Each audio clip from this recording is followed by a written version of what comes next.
ठीक आहे चला, हा झाली स्टार्ट. स्क्रीन शेअर करते मी मुलांनो. तर आपण हा लास्ट टाइम जो क्लास धडा चालू केलेला, उष्णतेचे परिणाम आणि उष्णतेचं मापन, तर आपण काय काय बघितलेलं क्विकली रिवाइज करूया. आपण बघितलेलं उष्णतेचे कुठले कुठले स्त्रोत आहेत, वेगवेगळे स्त्रोत आहेत उष्णतेचे. हा सगळ्यात आधी आपण बघितलेलं उष्णता म्हणजे काय है ना, आणि मग उष्णतेचे स्त्रोत बघितलेलं, आपल्याला कशा कशापासून उष्णता मिळते.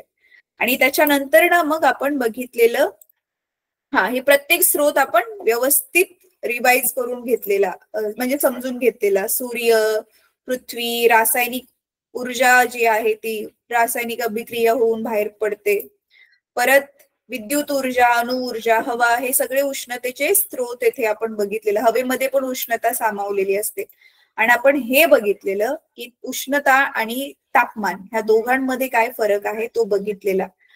आठवते तुम्हाला? हे एक्सप्लेन करताना मी गतीज ऊर्जा काय असते हे पण तुम्हाला सांगितलेलं. तर मला आता एक प्रश्नच फक्त विचारायचा आहे सगळ्यांना. आधी नीट प्रश्न ऐकून घ्या. प्रश्नाचं जर उत्तर माहिती असेल तर हात वर करा. कोण मला सांगेल सगळ्यात आधी तर उष्णता म्हणजे काय, काय असते उष्णता हे कोण सांगेल? हँड रेज करा. वाव, कुणालाच आठवत नाही उष्णता काय असते. जागृती, ठीक आहे बेटा. जागृती, शिवमने पण हात वर केलाय, ठीक आहे. ओके, नयनने पण हात वर केलाय. बरं, आधी ना नयन सांगेल, कारण कधी कधीच बोलतो नयन. नयन, मी माईक चालू करते, बोल बेटा. मॅम, उष्णता म्हणजे जे सूर्याची किरणे, सूर्यापासून जो आपल्याला प्रकाश मिळतो त्याला उष्णता म्हणतात. ही खूप कॉमन जनरल डेफिनेशन आहे, आपण ही नव्हती अभ्यासली. मॅम, जसं आपल्याला ताप आला तर आपल्या अंगामध्ये एकदम जास्त उष्णता असते. काही आपल्याला काही वेळेस बारीक ताप असतो तर कमी असते, जास्त फुल ताप असतो तर आपण ते तापमापीने मोजतो आपला ताप की किती असते. तू जे सांगितले, आधी पण सांगितलं, आता पण सांगितलं, एकदम बरोबर आहे. पण आता आपण ही लहानपणीची व्याख्या होती, आता आपण जरा मोठे झालोय ना, 8वीत आलोय, तर आपण ही उष्णता जी आहे, जी ऊर्जा आहे, ती गतिज ऊर्जेच्या फॉर्म मध्ये समजून घेतलेली होती. आठवते मुलांना तुम्हाला मी एक्सप्लेन केलेलं की जसं आपण पाणी उकळवायला लागलो तर खालून तर गॅस चालू आहे, पाणी उकळते, म्हणजे खालून आपण गॅसने त्याला गरम करतोय, म्हणजे आपण उष्णता देतोच आहे. पण तापमापी 100च्या पुढे काय तापमान दाखवेच ना, 100च्या पुढे तापमान जाईच ना, जरी पाणी उकळत असलं तरी. मग आपण जी खालून गॅसला त्याने जे उष्णता दिली ती कुठे गेली? तर ती उष्णता काय झाली? ती उष्णता कशासाठी वापरली गेली? पाण्याचं द्रव अवस्थेचं वायूमध्ये रूपांतर करण्यासाठी. टीचर मी सांगू? हा शिवम सांग. टीचर, हीट म्हणजे ना की जो वस्तूचा जो ॲटम आहे त्यामध्ये किती कायनेटिक एनर्जी आहे, आणि जे टेम्परेचर आहे टीचर ते त्या कायनेटिक एनर्जीचा ऍव्हरेज किती आहे त्याला तापमान म्हणतात. Very good. आठवते मुलांना तुम्हाला? गतिज ऊर्जा म्हणजे काय? कुठली पण जी गतिशील वस्तू असते तिच्यामध्ये जी ऊर्जा सामावलेली असते त्याला आपण म्हणतो गतिज ऊर्जा. तर तुम्हाला माहितीये की आपला जो कुठला पण मॅटर, कुठला पण द्रव्य घेतला तो अणूंनी बनलाय, आणि ते अणू गोल गोल गोल गोल फिरतच असतात इकडून तिकडून. स्थायूमध्ये ते अणू गोल चिटकलेले असतात एकमेकांना, तरी पण ते आपल्या जागी अशी व्हायब्रेट करत असतात. हे आपण इलेक्ट्रिसिटी धडा करताना थोडस बघितलेलं की ते अणू जे आहेत ते एका जागेला नसतात. स्थायूमध्ये पण अणू एका जागेला गपचिप बसलेले नसतात एकमेकांना असं चिटकून चिटकून, ते आपल्या जागी व्हायब्रेट करत असतात. द्रवामध्ये ते अणू अजून लांब लांब असतात, तर ते इकडून तिकडून गोल गोल फिरत असतात. वायूमध्ये तर अजून जास्त लांब लांब अणू असतात, म्हणून ते खूप दुसरीकडे तिकडे कुठे कुठे लांब लांब फिरतात, हे तुम्हाला ऑलरेडी माहिती आहे. तर ज्यावेळी मग ते फिरतात म्हणजे त्यांना गती आहे म्हणजे त्यांच्यामध्ये गतिज ऊर्जा आहे. तर मग ज्यावेळी आपण कशाला पण गरम करतो ना मुलांनो, त्यांची गतिज ऊर्जा अजून जास्त वाढते. आता बघा, स्थायूला खूप गरम गरम केल्यावरती तो वितळतो आणि काय बनतो? द्रव बनतो. जसं बर्फ आहे, बर्फ आहे, बर्फाचे जे अणू आधी एकदम जवळ जवळ जवळ जवळ होते, त्याला आपण गरम केल्यावर त्या अणूंची ऊर्जा वाढली आणि ते एकमेकांपासून लांब लांब जायला लागले. म्हणूनच तर मग त्यांच्यामधलं अंतर वाढून स्थायू काय बनला? द्रव बनला. आणि त्याच पाण्याला परत गरम केल्यावर अजून ते अणू लांब लांब गेले आणि द्रवाचा परत काय बनला, वायू बनला. म्हणजे काय होते, आपण उष्णता दिली की त्यांची ऊर्जा वाढते, ऊर्जा वाढल्यामुळे ते उष्णता ऊर्जा कशात आता गेली, गती वाढवली, गतीमुळे ते लांब लांब गेले आणि त्यांची अवस्था जी आहे ती बदलली. म्हणून उष्णता ऊर्जा जी आहे ती आपण कशी मोजणार, उष्णता ऊर्जा म्हणजे एकेका अणूची टोटल ऊर्जा सगळ्यांची मिळून, ह्याच्याकडे 10 आहे, ह्याच्याकडे 5 आहे, ह्याच्याकडे 15 आहे, ह्या सगळ्यांची मिळून जी टोटल ऊर्जा आहे ती आहे उष्णता ऊर्जा. बरोबर आहे. आणि समजा 10 अणूंची आपण सरासरी काढतोय, म्हणजे 10 जणांची जेवढी ती 10 किमती होत्या त्या सगळ्यांची बेरीज करून 10 ने भागलं म्हणजे सरासरी आपण काढली, तर ती काय आहे, ते तापमान आहे. हे आपण गेल्या क्लासमध्ये बघितलेलं आहे. ठीक आहे. आता ऊर्जेची जी व्याख्या आहे जी तुमच्या पुस्तकामध्ये दिलेली आहे ती मी ओपन करते, जरा एक सेकंड द्या मला, पुस्तक शेअर करते मी तुमच्या बरोबर. तर ह्या ज्या गोष्टी मुलांनो मी आता तुम्हाला हायलाइट करून सांगणार आहे ना, तर त्या गोष्टी तुम्ही नेक्स्ट क्लासला प्लीज पाठ करा. त्या जशाच्या तशा व्याख्या तुम्हाला शाळेमध्ये परीक्षेमध्ये विचारतील, तर त्या पाठ असायला हव्या. ठीक आहे. अरे हो, मला ह्याच्यावरून एक गोष्ट आठवली मुलांनो, एक मिनिट. हा बरं ठीक आहे, तो मला आठवण करून द्या, ही गोष्ट मी क्लास संपताना विचारेल. खूप महत्वाचा एक डाऊट तुमच्याकडून मला क्लिअर करून घ्यायचा आहे. मॅम, तुम्ही मागच्या क्लासमध्ये सांगितलं होतं की हीट अँड टेम्परेचरचं ते तुम्ही पाठ करायला लावलं होतं. हा टेम्परेचर. बरोबर. टीचर, मी डेफिनेशन सांगू का इंग्लिश मधून? हा सांग बेटा, मी स्क्रीन शेअर करपर्यंत सांग. टीचर, हीटची पहिले सांगतो. The total kinetic energy of the atom in substance is the measure of the heat. आणि teacher, temperature of a substance is related to the average of kinetic energy of an atom. हा बरोबर आहे, एकदम बरोबर आहे. ह्याच्यासाठी मुलांना एक एक्झाम्पल घेऊया हवं तर. आता समजा तुमचे 6 विषय आहेत मेन. हा, तुमचे विषय ना 6 आहेत मेन, आणि तुमची ना घटक चाचणीची परीक्षा झाली आणि ती परीक्षा होती 30-30 मार्काची. मग टोटल मार्क किती झाले, 6×3=18 आहे ना. टोटल किती मार्काची परीक्षा आहे तुमची, 180 मार्काची. तर एक जणाचे कोणाचे तरी ना हा, तर समजा ती तुमचे विषय अणू पकडूया. 6 विषय आहेत म्हणजे 6 अणू आहेत, आणि प्रत्येक अणूसाठी किती मार्क्स मिळाले ती त्याची ऊर्जा पकडूया. समजा मॅथ्स मध्ये 30 पैकी 30 मिळाले, इंग्रजीमध्ये 25 मिळाले, असे करून हे 25, 30 परत 17, 28 असे टोटल मार्क्स समजा एखाद्या विद्यार्थ्याला किती मिळाले, 180 मधून समजा मिळाले 150 मार्क्स मिळाले. ठीक आहे, 155 मार्क्स मिळाले. तर ही 155 ही काय होईल, उष्णता होईल. कळतंय?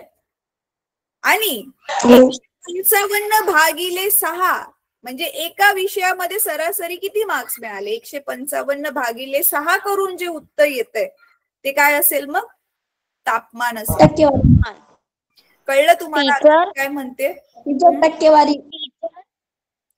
Hello teacher. हा, टक्केवारी, बरोबर आहे. हा बोल बेटा. टीचर, तापमान म्हणजे काय थोडक्यात मी सांगू का? हा सांग अनुष्का. टीचर, तापमान हे पदार्थातील कणांची सरासरी ऊर्जा मोजण्याचे एकक आहे, आणि पदार्थ किती थंड अथवा गरम आहे हे मोजण्यासाठी तापमान वापरतात, आणि तापमान मोजण्यासाठी तापमापीचा उपयोग करतात. बरोबर आहे. तापमान मोजण्यासाठी तापमापी वापरली जाते मुलांनो, आणि उष्णता मोजण्यासाठी कॅलरी मापी वापरली जाते. उष्णता आपण कशामध्ये मोजतो, जूल मध्ये. जसं आपण बल न्यूटन मध्ये मोजतो, दाब पास्कल मध्ये मोजतो, तसं उष्णता जूल मध्ये मोजतो. कारण उष्णता पण ऊर्जा आहे, कुठल्या पण ऊर्जेला आपण जूल मध्ये मोजतो, म्हणून आपण उष्णता पण जूल मध्ये मोजतो. आणि तापमान आपण कशात मोजतो, आता तापमान तर तुम्ही मोजले ना, ताप आल्यावर कशात मोजतो सांगा? कशाने मोजतो नाही, कशात, कुठल्या एककात? मर्क्युरी. थर्मामीटर. डिग्री सेल्सिअस किंवा डिग्री फॅरेनहाइट मोजतो. ठीक आहे. हा, डिग्री सेल्सिअस किंवा डिग्री फॅरेनहाइट मध्ये मोजतो. आता हे तुमचं जे टेक्स्टबुक आहे मुलांनो, ते मी शेअर केले, कारण ह्याच्यामध्ये काही गोष्टी मला तुम्हाला अंडरलाईन करून हायलाइट करून द्यायच्या आहेत. त्या इथे बघून तुम्ही तुमच्या पुस्तकामध्ये आता हायलाइट करा आणि त्या पाठ करायचे तुम्हाला. ठीक आहे. तर आता बघूयात आपण. सगळ्यात आधी बघा हे.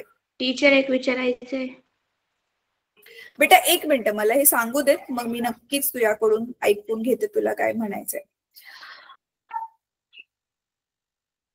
हा बघा,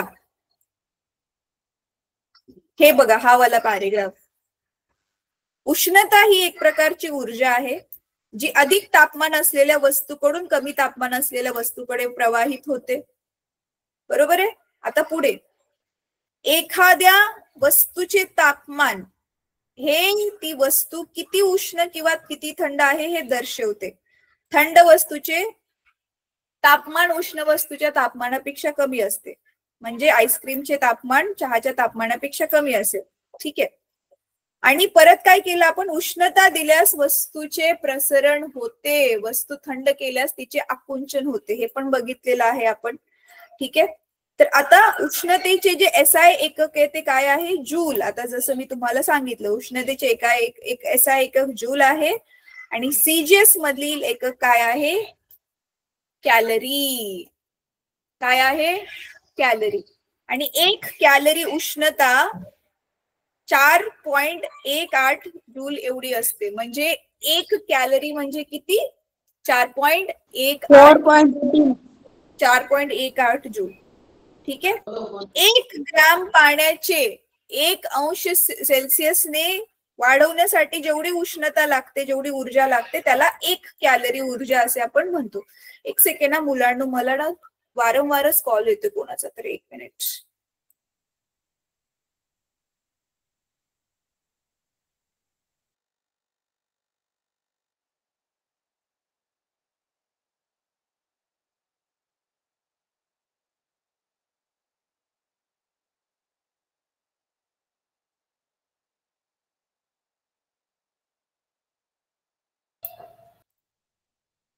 हा, एका पॅरेंटचाच फोन होता, मी सांगितल्यानंतर कॉल करेल. सो 1 ग्रॅम पाणी, 1 ग्रॅम पाणी, आता किती पाणी असेल तुम्ही समजू शकता, ते किती कमी असेल. ठीक आहे. 1 ग्राम पाण्याचे 1, म्हणजे समजा त्याचं तापमान 22 अंश आहे, तर 22 अंश सेल्सिअसचं 23 अंश करण्यासाठी आपण गॅस चालू करून जेवढी उष्णता देणार आहे ना त्याला, म्हणजे गॅस चालू केलं, जसं बघितलं रे त्याचं 22 वरून 23 झालं टेम्परेचर, पटकन आपण गॅस बंद केला की तेवढी जेवढी उष्णता दिली ती किती असते, 1 कॅलरी उष्णता असते. ठीक आहे. आय होप तुम्हाला हे आठवतंय SI एकक आणि CGS एकक काय असतं. SI एकक म्हणजे जरा मोठं वालं एकक, स्टँडर्ड इंटरनॅशनल युनिट आपण ज्याला म्हणतो, जे सगळी जगामध्ये वापरलं जातं, एकच प्रकारचं युनिट, ज्याचं जसं की आपण जी लेंथ आहे, लांबी आहे, ती मीटर मध्ये मोजतो. तर मीटर काय आहे, SI एकक आहे. वस्तुमान किलोग्राम मध्ये मोजतो. आणि मग CGS एकक काय आहे, CGS एकक काय आहे, लांबी मोजण्याचं सेंटीमीटर. वस्तुमान मोजण्याचं CGS एकक काय आहे, ग्रॅम.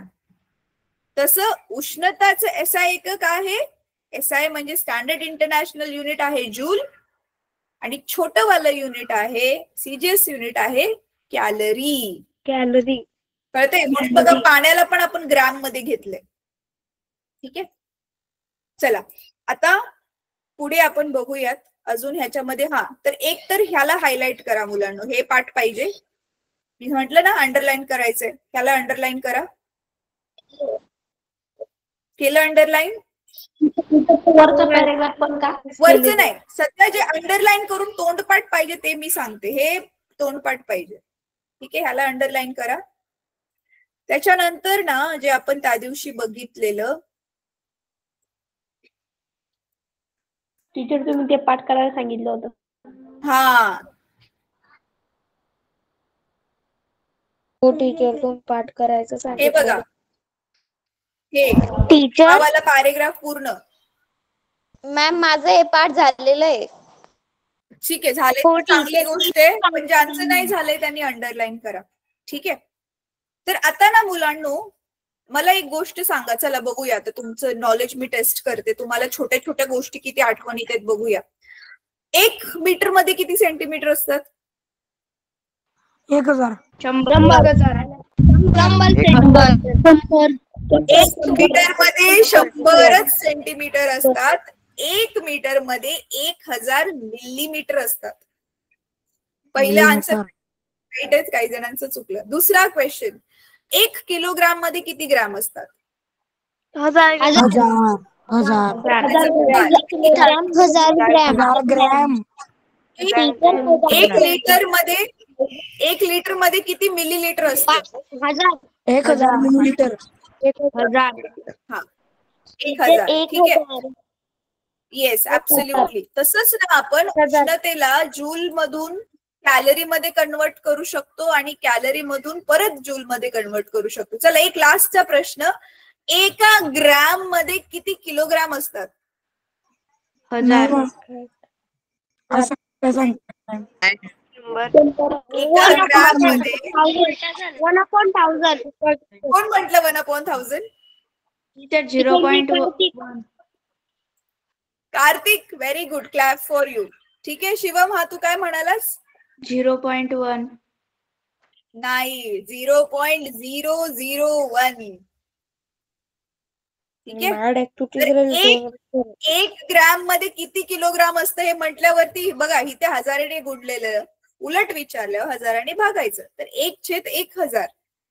1/1000 म्हणजेच पॉइंट मध्ये काढलं तर आपण काय होणार? 0.001 किलोग्राम. म्हणजे 1 ग्रॅम म्हणजे 0.001 किलोग्राम. ठीक आहे. असं उलट फुलट कन्वर्ट करायला यायला पाहिजे तुम्हाला एककांना. तर आता बघा, इथे एक गणित दिलं, आपण ते गणित बघूयात. हा, हे सोडवलेलं उदाहरण दिसतंय. हे वालं गणित आज आपण सोडूया. काय दिलंय बघा ह्याच्यामध्ये. आम्हाला जरा झूम करते म्हणजे तुम्हाला एकदम चांगलं दिसेल. हा, दिसतंय मोठं छानपैकी? हो टीचर. Yes ma'am. ते दिसत तरी पुस्तक ठेवा समोर. हो टीचर. हा, बघा इथे काय सांगितले, 1.5 किलोग्राम पाण्याचे तापमान किती? 15 अंश सेल्सिअस.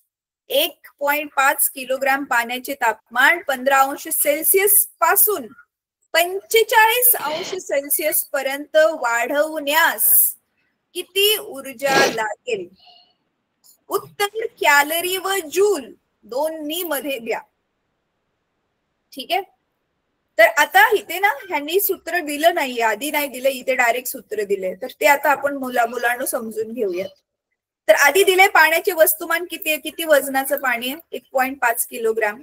आणि आपण तापमानात बदल, खरं वाला बदल किती करतोय तापमानामध्ये? तर आपण तापमानामध्ये बदल करतोय 45 वजा 15. 15 पासून 45 मोजायला किती लागणार? 30 अंश. तर तापमानात बदल ऍक्च्युअल मध्ये 30 अंशाचा करतोय आपण. ठीक आहे. मग आता विचारले तापमान वाढीसाठी किती ऊर्जा गरजेची आहे? तर तापमानासाठीची ऊर्जा म्हणजे हे सूत्र पाठ करा, पाण्याचे वस्तुमान गुणिले तापमान वाढ. हे सूत्र पाठ करा, ह्याच्यावर नक्की गणित येणार. तर काय जे दिलंय त्याला नुसतं गुणायचंय. पण इथे पाण्याचं वस्तुमान किलोग्राम मध्ये, म्हणून त्याला ग्राम मध्ये कन्वर्ट करावं लागणार. तर म्हणून आपण आधी ग्रॅम मध्ये कन्वर्ट केलं आणि तापमानात जेवढं वाढ झालेली ते तापमानाने मोजलं. तर कॅलरी मध्ये किती उत्तर आलं? 45,000. 1 कॅलरी म्हणजे 4.18. 1 कॅलरी म्हणजे 4.18. म्हणून 45,000 कॅलरीजला 4.18 ने गुणल्यावर जे आन्सर आलंय ते आन्सर आपल्याला मिळालं जूल मध्ये. म्हणून जे विचारलेलं कॅलरी आणि जूल दोघांमध्ये उत्तर काढा, तर हे कॅलरी मध्ये पण उत्तर आलं आणि इथे जूल मध्ये पण उत्तर आलं. सोपं होतंय गणित? हो मॅम, सोपं. ठीक आहे. चला, मग आता ना हेच सेम गणित फक्त मी नंबर चेंज करून देते तुम्हाला. आणि तुम्हाला 3 मिनिटं, चला 3 मिनिटाचा वेळ देते. 3 मिनिटांमध्ये तुम्ही मला काय करायचंय, हे गणित सोडवून दाखवायचं आहे. ठीक आहे, तर थांबा, आता तुम्हाला दुसऱ्या पानावर हे गणित दाखवते. थांबा.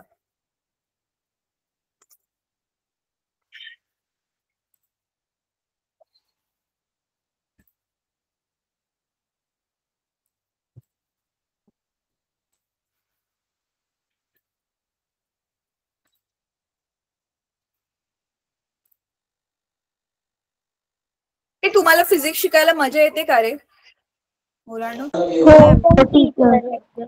कारण ना काही मुलांना फिजिक्स नाही आवडत, त्यांना बोरिंग वाटतं. टीचर आधी मला नव्हतं आवडत, पण टीचर तुम्ही शिकवू लागले म्हणून आवडतं टीचर आता.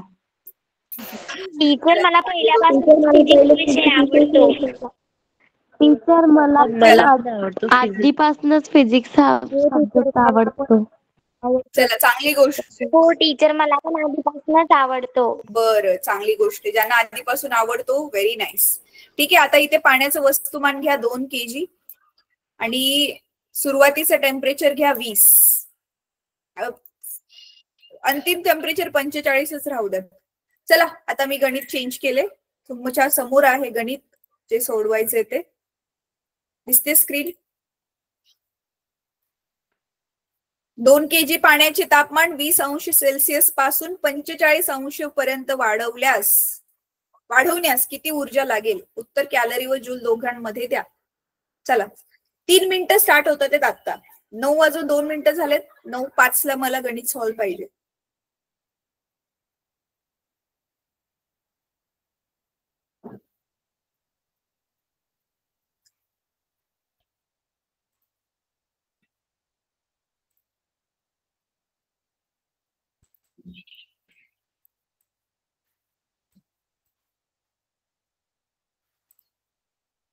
चालू.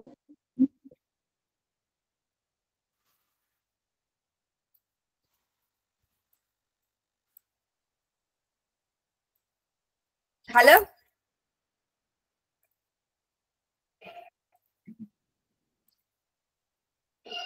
ज्यांचं झालं, अच्छा मी हँड डाऊन करते. ज्यांचं होईल ना त्यांनी हात वर करा.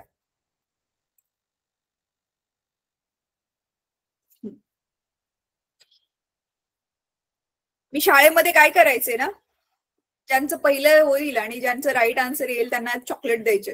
आता तुम्ही समोर तर नाहीये चॉकलेट द्यायला, पण असं माना की मी तुम्हाला चॉकलेट दिलं. भेटल्यावर आपण कधी तर देईल चॉकलेट. चला. हा, काय टीचर तुम्ही कोणत्या गावाला राहता? बेटा मी गावात नाहीये, मी इकडे शहरामध्ये, मुंबईमध्ये. मी नवी मुंबईमध्ये.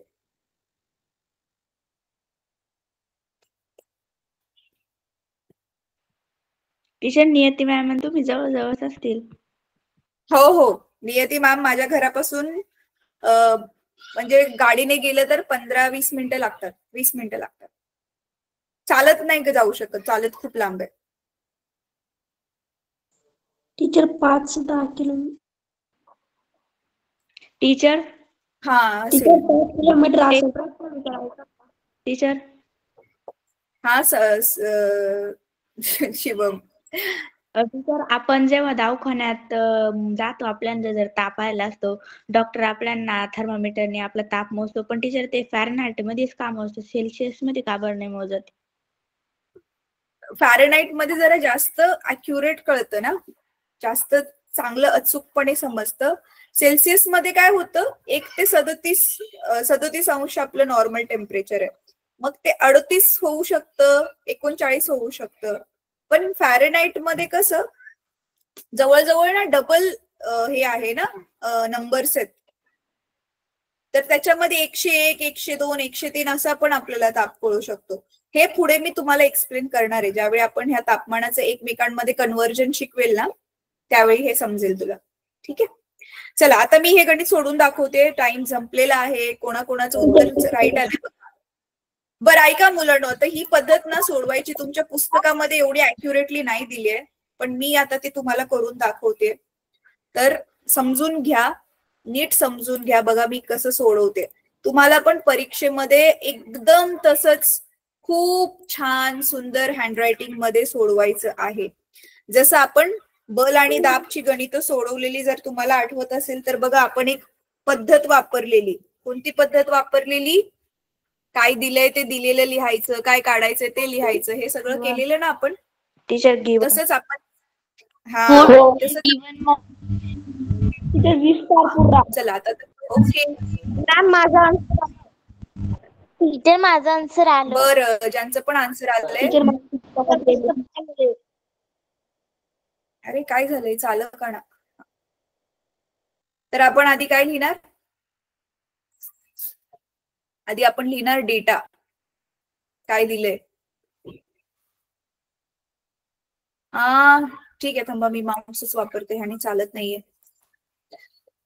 हा, तर आधी आपण लिहिणार डेटा. डेटामध्ये आपण काय लिहायचं? आता ह्यांनी ना डायरेक्ट वस्तुमान असं एवढं लांबलचक लिहायला, एवढं लिहायची गरज नाही. वस्तुमानाला आपण इंग्लिश मध्ये म्हणतो मास. मास म्हणजे एम. हे तुम्ही बलदाब मध्ये पण बघितलेलं. तर पाण्याचं वस्तुमान म्हणजे एम किती दिलेलं आहे? 2 किलो दिले. बरोबर आहे. 2 किलोला आपण ग्रॅम मध्ये कन्वर्ट करणार तर किती होणार रे? 2000 ग्रॅम झालं. परत आपण तापमान किती वापरतोय? तापमानाला बघा टी ने दर्शवतात. आणि हे असा छोटा त्रिकोण काढून मग ज्यावेळी आपण टी लिहितो, थांबा जरा, माझा जरा मोठाच त्रिकोण बनला. हा असा छोटा त्रिकोण काढून ज्यावेळी आपण टी लिहितो ना, त्या छोट्या त्रिकोणाला इंग्लिश मध्ये म्हणतात डेल्टा. काय म्हणतात? डेल्टा. तर डेल्टा टी म्हणजे काय? तापमानामधला फरक. तर आधी आपण काय लिहूया? सुरुवातीच्या तापमानाला आपण स्वतःच नाव द्यायचं T1. T1 म्हणजे आधीचं तापमान. किती अंश आहे? 20 अंश. आणि T2 म्हणजे 45. तर आता मग आपलं डेल्टा टी म्हणजे दोन्ही तापमानातला फरक. तर मोठं तापमान वजा छोटं तापमान करणार आपण, म्हणजे T2 मायनस T1 करणार. म्हणजे आपण काय करणार? 45 वजा 20. तर काय आलं उत्तर? 25. टीचर 25. एक मिनिट, हे टीचर 25. Yes, 25 degree Celsius. बरोबर आहे. त्याच्यानंतर ना मग आपल्याला काय करायचंय? टू फाइंड करायचे. आपल्याला काय काढायचे? उष्णता ऊर्जा काढायची आहे ना. उष्णता काय आहे? एनर्जी आहे. तर आपण तिला समजा इथे नाव देऊया नाव देऊया. ई म्हणजे एनर्जी. एनर्जी किती आहे ती काढायची. आणि मग आपण आता काय करूया? फॉर्म्युला कुठला वापरणार आहे?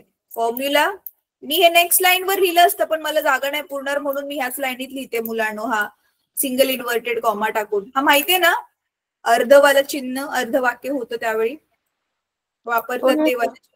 हा चला, तर फॉर्म्युला म्हणजे मराठीमध्ये आपलं सूत्र काय आहे? आपलं सूत्र E इज इक्वल टू किती ऊर्जा दिली? M delta T. हे आपलं सूत्र आहे. दोघांना गुणलंय ना नुसतं त्यांनी, म्हणून दोघांना नुसतं गुणायचंय, एम ला आणि डेल्टा टी ला. आणि मग सोल्युशन आपण सूत्रामध्ये आता ठेवायचं. तर मग E is equal to M किती आहे? 2000. आणि टी किती आहे? डेल्टा टी किती आले आपलं? 25. तर 25 3 शून्य आपण जसंच्या तसं लिहिणार. ह्या 3 शून्य 50,000. 20 दोन्ही 50. 3 शून्य आणि 50. तर 50,000 हे कशामध्ये आलं? कॅलरीमध्ये. कॅलरीसाठी पूर्ण कॅलरी लिहायची गरज, कॅल लिहायचं. ठीक आहे. आता हेच आपण कशामध्ये काढूया? जूल मध्ये. तर जूल मध्ये काढायला मग हे 50,000 गुणिले काय करावं लागेल? 4.18 जूल. 4.18. पॉइंट नंतर आपण सिंगल डिजिट वाचतो माहितीये ना मुलांनो. 18 नाही म्हणत आपण, 18 म्हणतो. चला मग किती आलंय? गुणलं का? उत्तर किती आलंय सांगा मला. 20,000. सॉरी, 2,09,000. 2,09,000. बरं ऐका मुलांनो, सिंपल करते मी तुमच्यासाठी ऐका मी तुमच्यासाठी ही गोष्ट सिंपल करते. आपण काय करूया 4.18 इथे लिहूया. थांबा, ज्यांना माहिती नाहीये ना पॉइंटचा गुणाकार, 4.18 गुणिले 50,000. ठीक आहे. तर ह्या 5 वरचे जे 4 शून्य आहेत सगळ्यात आधी जशाच्या तशा टाकून द्या. 1 2 3 4 शून्य तशा टाकून दिल्याने 5 ने गुण. आता 5 40 ह्याच्याला गेले 4, 5 1 5 आणि 4 9, 5 आणि 4 9, परत 5 चोक 20. ठीक आहे. तर हे नुसतं गुणाकाराचं उत्तर आलं. आता आपल्याकडे पॉइंट नंतर किती अंक आहेत? 2, 1 2. तर म्हणून मग काय करायचं? हा, तर डाव्या बाजूने 1 2 2 मोजून मग पॉइंट टाकायचा. मग तुम्हाला माहितीये पॉइंट नंतर जर शून्यच असतील तर शून्याला काही किंमतच नाहीये. तर उरलेले आकडे मग इथे लिहायचे, पॉइंट नंतरचे आकडे लिहायची गरज नाही. मग 2 0 9 वरती किती शून्य राहिलेत? 1 2 3 है ना. तर 209 2,90,000. हा 2,90,000. येस. त्यामुळे हे 9 माझं थोडं वेड वाकड म्हणलंय. ठीक आहे. तो 209,000 म्हणजे 2,09,000. 2,09,000 जूल. 2,09,000. हो टीचर, माझं पण हेच आन्सर आलं. बर, आता किती जणांचं सेम टू सेम हात वर करा. किती? सेम टू सेम सगळं दोन्ही पण कॅलरी मधलं जूल मधलं दोन्ही पण एकदम बरोबर आले. किती जणांचे सेम टू सेम आन्सर आलं? टीचर मी असंच सोडवलेलं आहे. टीचर ठीक आहे. माझं टीचर माझं पण हेच आन्सर आलं. टीचर ठीक माझं आहे. ज्यांचा आन्सर राईट आलेलं ऐका रे, ज्यांचा आन्सर राईट आलाय त्यांनी काय करा? हातवर करा. केला हातवर? मला दिसत नाहीये पण आय होप तुम्ही केला हातवर. केला हातवर? हो टीचर. हो टीचर. हात मागे घेऊन स्वतःची पाठ थोपवा माझ्यातर्फे. ठीक आहे. Very good. थोपवली? खरं खरं. ठीक आहे. हो टीचर. हा, हो मॅम ठोकवली. चांगली गोष्ट आहे. असं स्वतःला पण कधी कधी शाबासकी द्यायची. चला आता पुढचं गणित बघूया आपण. ज्यांनी सोडवलेलं नाहीये त्यांनी हे गणित कॉपी करून घ्या स्वतःच्या नोटबुक मध्ये. स्क्रीनशॉट घ्या, नंतर कॉपी करा. ठीक आहे. मी स्क्रीन काढते आता. घेतला सगळ्यांनी स्क्रीनशॉट ज्यांना नाही आलंय? मॅम घेतला.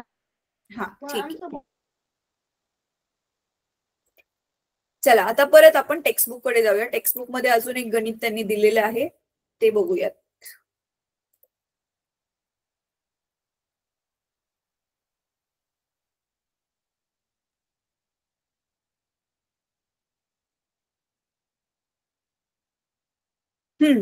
दुसरं वालं गणित बघा आता. दुसरं गणित काय दिलंय इथे? हे बघा. 300 कॅलरी उष्णता दिल्यास 300 कॅलरी उष्णता दिल्यावर पाण्याचे तापमान 10° वाढते. 10°C वाढते. पाण्याचे वस्तुमान किती असेल? हा पण किती सोपा प्रश्न आहे बघा.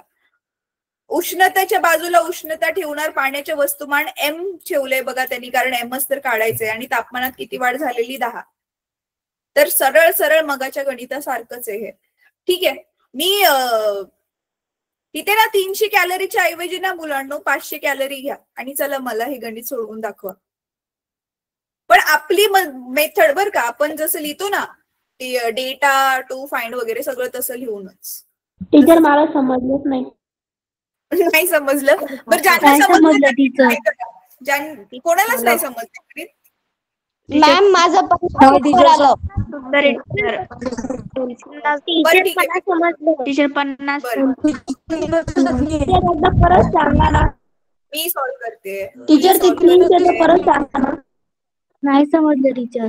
टीचर मी आन्सर सांगू का अनुष्का? माझं आन्सर आलं टीचर, मी सांगू? हा सांग बेटा. टीचर स्क्रीन दिसत नाही. 50 आलं. 50 ग्रॅम आलं.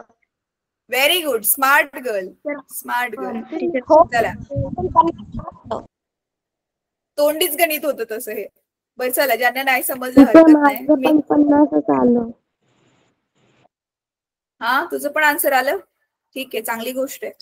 बरं चला मुलांना हे बघा, हे गणित मी इथे कॉपी केलंय. ऐका आता, सिम्पल आहे रे. काय दिले आधी ते समजू. फिजिक्स मध्ये गणित वाचता वाचताच जे जे कळत जाते ते ते लिहित जायचं, काय काय दिलंय ते. जसं आता मी बघा करणार आहे तसं. 300 कॅलरी उष्णता. 300 कॅलरी उष्णता म्हणजेच काय दिलंय आपल्याला? ई दिलाय. उष्णता म्हणजे ई दिलाय आणि उष्णता कशामध्ये दिली? कॅलरीमध्ये. बरोबर आहे. तर हे 300 कॅलरी मी लिहिलं. पाण्याचे तापमान 10 अंशने वाढते. म्हणजे काय दिले? तापमान. तापमान आपण कशामध्ये लिहितो? टी लिहितो. आणि वाढलेलं तापमान दिलंय ना, म्हणजे आधी कधी किती होतं नंतर किती होतं ते नाही दिले. दोघांमधला फरक दिलाय म्हणजे डेल्टा टी दिले. डेल्टा टी किती आहे? 10 अंश सेल्सिअस. तर पाण्याचे वस्तुमान किती? तर एम काढायचे आपल्याला. टू फाइंड मध्ये काय येणार? एम. बरोबर आहे.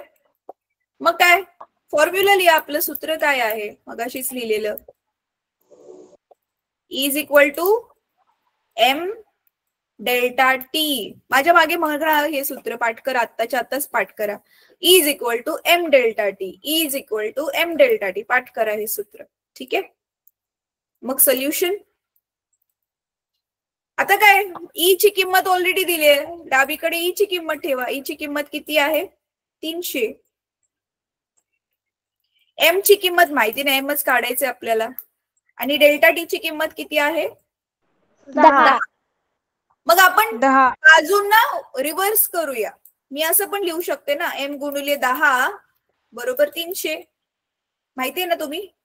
बाजू आपण एक्सचेंज करून लिहू शकतो. हा, पण फक्त इकडचं तिकडं तिकडचं इकडे नंबर नाही करायचे. पूर्णच्या पूर्णच बाजू जशाच्या तशा एक्सचेंज करायच्या. मग आता इथे गुणिले 10 आहे. हा 10 तिकडे गेल्यावर काय होणार मग? टीचर भागिले 10. भागिले 300 भागिले 10. मग हा गेला. एम किती आलं तुमचं? 30. आता हे कॅलरी मध्ये दिलंय, त्याचा अर्थ हे आपल्याला ग्रॅम मध्येच भेटणार. हे किलोग्रॅम वगैरे नाही येणार. झालं, आलं उत्तर. मग इथेच मगाशी मी 300च्या 500 सांगितलं. मग 500 भागिले 10 केल्यावर मग 50 टीचर 50 येतं मग 10 केलं 50 ग्रॅम. Very good. बर, ऐका आता ह्याचा स्क्रीनशॉट घ्या. ज्यांनी नाही सोडवलंय त्यांनी स्क्रीनशॉट घ्या, कॉपी करा पटापट. असंच परीक्षेत पण करायचंय बरं का. तुमची टीचर खुश होऊन एक्स्ट्रा मार्क पण देऊ शकते. म्हणजे दुसरीकडे समजा तुमचा कुठेतरी मार्क कट होणार आहे, पण तुम्ही खूप छान लिहिलंय, चांगलं हँडरायटिंग आहे, मग तो अर्धा मार्क काटणार नाही टीचर, जिथे कापू शकते ते. ठीक आहे, झालं. मॅम एक क्वेश्चन विचारायचा होता. हा विचार. अरे एक मिनिट विचार क्वेश्चन. आता शिवमला पण मगाशी कोणाला मी हात खाली करते. आता अभ्यासाशी रिलेटेड ज्यांना क्वेश्चन विचारायत आधी त्यांनी हात वर करा. हा लावण्या बोल. मॅम थोडासा अभ्यासाशी रिलेटेड आहे. जेव्हा आपण म्हणजे एखादं वारलं तर त्याचं जेव्हा पोस्टमॉर्टम करता, तर त्याचं पोस्टमॉर्टम केल्यावर त्याला बर्फामध्ये ठेवता ना, मग म्हणजे ते बर्फाच्या याच्यामध्ये, तेव्हा जेव्हा एखादा माणूस अचानक ज्याला माहिती नसलं त्याला म्हणजे त्या बॉडीला हात लावल्यावर त्याचा हात कस काय जळतो? ना बेटा हे ना तू ह्यांना विचार, दीपिका मॅमला विचार. मे बी ते काय केमिकल असेल. हा सांग तू तेजस, सांग बरं. टीचर मॅमला माहित असेल. टीचर मी सांगू? शिवमला काय माहिती ऐकूया ना आपण. हा शिवम सांग. टीचर म्हणजे मी ऐकलेलं आहे थोडं, कारण की जो मेलेला माणूस असतो टीचर, आता जसे सैनिक असतात टीचर, त्यांना 2-3 दिवसाचा प्रवास करून त्यांचा मृतदेह आणावा लागतो त्यांच्या गावी. तर टीचर त्यांच्या अंगाला आहे ना एक परफ्यूम सारखा, परफ्यूम आणि टीचर केमिकल हे 2 पदार्थ वापरतात आणि त्याच्यावर टीचर आहे ना बर्फाच्या तुकड्यावर ठेवताना टीचर, आणि जर आपण जर एकदम थंड बर्फाला जर हात लावला नाही का, आपला हात जळू शकतो. आणि ऍक्च्युली ना काय आहे ना मुलांनो, आता ते नक्की बॉडीवर काय लावतात माहिती नाही, पण जर तुम्ही ना आईस्क्रीम वाल्याकडे बघितलं ना, तर कुल्फी वाल्याकडे स्पेशली कुल्फी वाल्याचे जे ते स्टीलचं कुल्फीचं जे भांड असतं त्याच्या बाजूला सगळा बर्फ असतो, त्या बर्फामध्ये मीठ मिसळलेलं असतं. बर्फामध्ये मीठ मिसळल्यामुळे नॉर्मली बर्फाचं तापमान किती असतं? 0. पण मीठ मिसळल्यावर ते 0पेक्षा पण खाली जातं. तर ऑफकोर्स ना आपली स्किनला जास्त गरम पण नाही सहन होणार आणि जास्त एकदम थंड पण नाही सहन होणार. म्हणून त्या थंडामुळे पण हात एका प्रकारे जळतो असं नाही म्हणू शकत आपण. पण जसं आता थंडीत बघा स्किन ड्राय होते, स्पोट फाटतात, तर ती थंडीची रिॲक्शन आहे ना आपल्या बॉडीवर, तशीच त्या बर्फाची पण रिॲक्शन होते आणि तो स्किन तिथली डॅमेज होते. मॅम हात लाल होऊन जातील टीचर, जळल्यासारखं होतं टीचर. मॅम हात लाल होऊन जातील. लाल लाल होऊन. हा बरोबर, ठीक आहे. चला आता ना